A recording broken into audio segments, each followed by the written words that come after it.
Police in the Philippines have arrested a celebrity televangelist wanted by both US and Philippine authorities for child sex trafficking.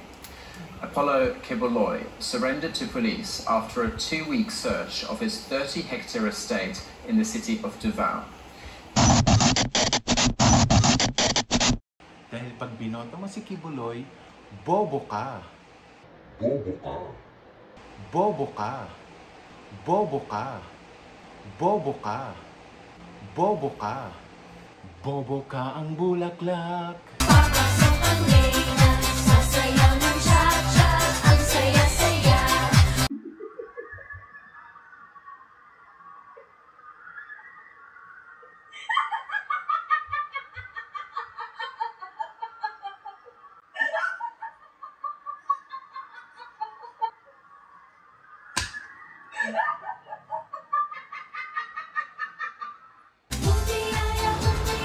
Huwag maging bobo.